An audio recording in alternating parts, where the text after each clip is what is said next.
तो निकी कॉन्ग्रेचुलेशन, जिस तरीके थर्ड रनर अप बनी है बिग बॉस के घर की। Second runner up. Second, yes. और जब आप निकल रही थी आप बहुत ज़्यादा रोई भी हैं। इनफैक्ट सलमान खान सर ने भी कहा कि जिस तरीके से आप रोई उनको बिल्कुल अच्छा नहीं लगा। सो क्या कहना चाहेंगे आपकी जर्नी के बारे में? जर्नी मेरी बहुत मुश्किल थी, अप्स एंड डाउन्स बहुत थे।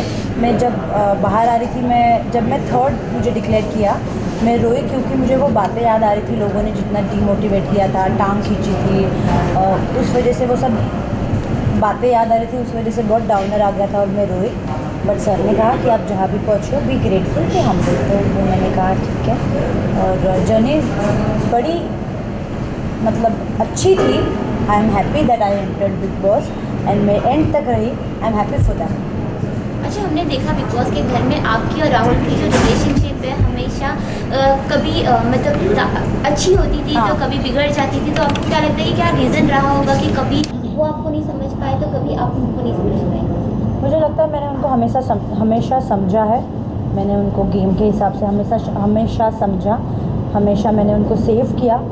मुझे लगता है उन्होंने मुझे कभी नहीं समझा। छोटे छोटे गलतियों की वजह से उन्होंने मुझे हर वक्त टेंशन में रखा, क्योंकि उन्होंने मुझे नॉमिनेट किया था और नॉमिनेशन का टेंशन एक गेम के पॉइंट ऑफ व्यू से देखा जाए तो बहुत हेक्टिक होता है।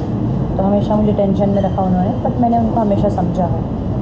निकी, घर में ये कहा जाता था कि हर कोई ये कहता था कि निकी बहुत ज़्यादा बदतमीज है, हर किसी ने कहा। लेकिन हमने एक टास्क देखा जहाँ पे ज्योतिका दिनायक को आपने झगड़ा करने से मना किया, आप उनके लिए जाके लड़ रही थी और वो चीज़ें लोगों को बहुत ज़्यादा पसंद आया, क्योंकि निकी के नाम पर ये क्या होता था कि वो हमेशा झगड़ा करने के लिए रेडी रहती। पर आपने इस तरीके की अपना एक बहुत ही ज़्यादा सॉफ्ट कॉर्नर दिखाया लोगों को, जो लोगों को बहुत ज़्यादा पसंद आया। उसके बारे में क्या कहेंगे?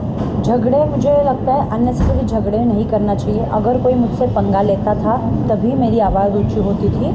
विदाउट ऐसा कोई पोक किए मैं झगड़ा नहीं करती थी। उस टाइम पे ज्योतिका को भी लोग मुझे लगता है टारगेट कर रहे थे, उससे पंगे ले रहे थे, उसको क्या क्या बोल रहे थे, सो दैट रुबीना पे वो असर हो और रुबीना वो वहाँ से बाहर आके उसको समझे और वो रूल ब्रेक करे।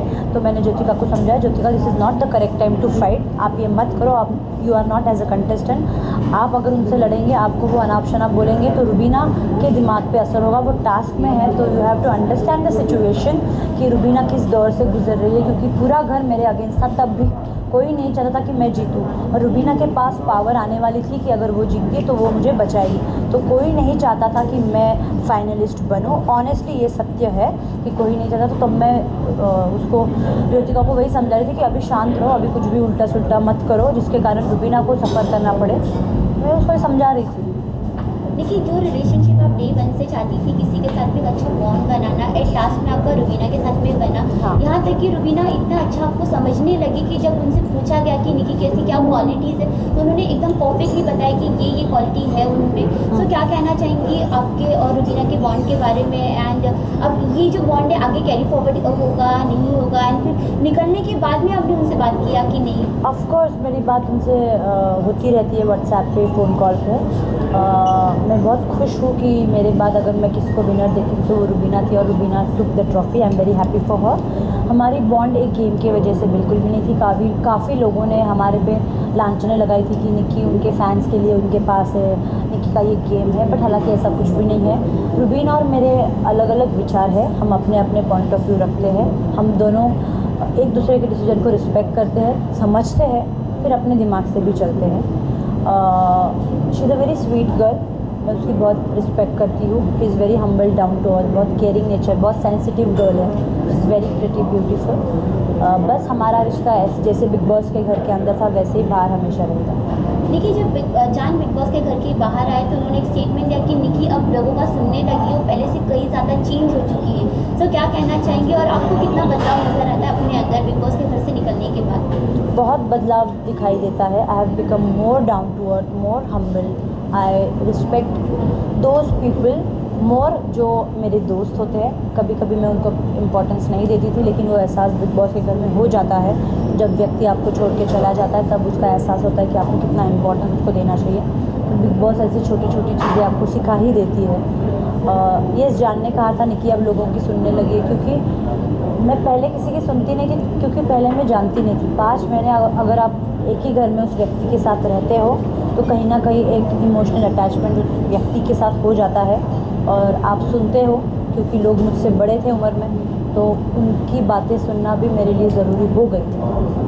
देखिए, एजाज़ के बारे में बात करना चाहेंगे आपसे, क्योंकि आपका और उनका एक ऐसा रिलेशनशिप है बहुत ही ज़्यादा खट्टा मीठा था, क्योंकि आप उनको चीचा बोलती थी एकदम प्यार से, और वहाँ पे भी उनका जब वो निकल रहे थे बिग बॉस के घर में तब आपका और उनके बीच में थोड़ी सी मतभेद हो गई थी, लेकिन उसके बाद में भी उन्होंने जिस तरीके से बाहर आने के बाद में आपकी तारीफ़ किया। अच्छा। एंड हाँ, सो बात हुई निकलने के बाद में एजाज़ से, क्या कहना चाहेंगे उनके बारे में? अगर उन्होंने मेरी तारीफ़ करी है तो सुन के मुझे अच्छा लगा। उनके साथ मेरा अभी मतलब हमारी बातचीत हो नहीं रही है, अगर होती है तो ऑब्वियसली बेटर ही होगी, क्योंकि जो घर के अंदर माहौल था वो इट वाज अ गेम, कोई पर्सनल ग्रजेस है नहीं, और बाहर आने के बाद तो सब भूल जाते हैं, तो मैं भी भूल गई हूँ, मुझे लगता है उनको भी भूल जाना चाहिए जो भी हुआ। देखिए, अभिनव के बारे में क्या कहना चाहेंगे, क्योंकि कहीं ना कहीं आपने देखा होगा कि बीच में एक ऐसा पॉइंट है जहाँ पे आप उन पर बहुत ज़्यादा गुस्सा हुई थी, जब वो स्टेटमेंट आया था कि वो तब उन्होंने ऐसा रुबीना को जाके कहा कि निकी पे ट्रस्ट नहीं करना चाहिए, तो हाँ। उसके बारे में तो वो गलतफहमी थी मेरी, मुझे इस तरह से प्रेजेंट किया गया था, हालांकि वो वैसा नहीं था। उन्होंने कुछ कहा था कि अर्शी तीली लगाती है और आप निकी का भी मत सुनिए, आप अपने दिमाग के हिसाब से चलिए, तो वहाँ मतलब मेरी मिसअंडरस्टैंडिंग थी शायद से, लेकिन वो क्लियर हो गई कि वो रुबीना को ये बताना चाहते थे कि जो भी डिसीजन से आप खुद के डिसीजन लो, निकी के डिसीजन आप सुन सकते हो, लेकिन उस पर मत चलिए आप। तो इट वॉज़ लाइक दैट। देखिए, क्या कहना चाहेंगे देवलीना और आपके डिफरेंस के बारे में? हमने देखा बिग बॉस के घर में कि कहीं आपकी और देवलीना की इतनी बनी नहीं बिग बॉस के घर में, से क्या देवलीना की और मेरी, देवलीना को मैं जानती नहीं हूँ और ना मैं उसे जानना चाहती हूँ, क्योंकि मेरे लाइफ में ऑलरेडी बहुत मसले हैं और बहुत खुशियाँ हैं, तो मैं उसी खुशियों के साथ आगे बढ़ना चाहती हूँ, मुझे कोई भी नेगेटिविटी लाइफ में नहीं चाहिए। पारस के बारे में क्या कहना चाहेंगे, जिस तरीके से उन्होंने आपको फेवर किया, आपकी टीम को फेवर किया, क्या कहना चाहिए? उसका गेम मुझे उसके सीज़न में भी पसंद था, और वापस आने के बाद मुझे लगा नहीं था कि उसका सपोर्ट मेरी तरफ रहेगा, लेकिन जिस तरह से उसने game I can't say it's game पलटी, क्योंकि उसने जो डिसीजन दिया वो उसका डिसीजन था। उसने देखा कि सामने वाले टीम रूल्स ब्रेक कर रहे हैं, और रुबीना को उसने जिस तरह से जिताया उसको मैं थैंक्स कहना चाहती हूँ, बट फिर भी उसने गेम अगर नहीं भी पलटाया होता, फिर भी मेरे जो बाहर बैठे फैंस थे, उन्होंने मुझे जिस स्थान पे पहुंचाया, अगर वो नहीं भी बचाता रुबीना को, फिर भी मेरे फैंस मुझे पहुंचाते, तो मुझे दोनों को थैंक्स कहना है, मेरे फैंस को भी और पारस को भी, क्योंकि उसने उस टास्क को मज़ेदार बनाया।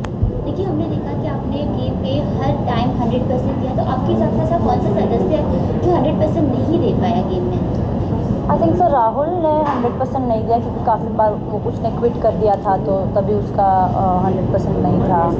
और जो पहले हफ्ते चले गए, पहले 2-3 हफ्ते चले गए, काफ़ी सारे कंटेस्टेंट उन्होंने दिया नहीं। मुझे लगता है जो टॉप 5 में थे उन सब ने अपना 100% दिया है। राहुल ने बीच में नहीं दिया था, जब वो घर से चला गया था तब उसने शायद से नहीं दिया था, बाद में he was all good. Ali के बारे में क्या कहना चाहेंगे? अली के बारे में, ना वो मेरा दोस्त है ना वो मेरा दुश्मन है।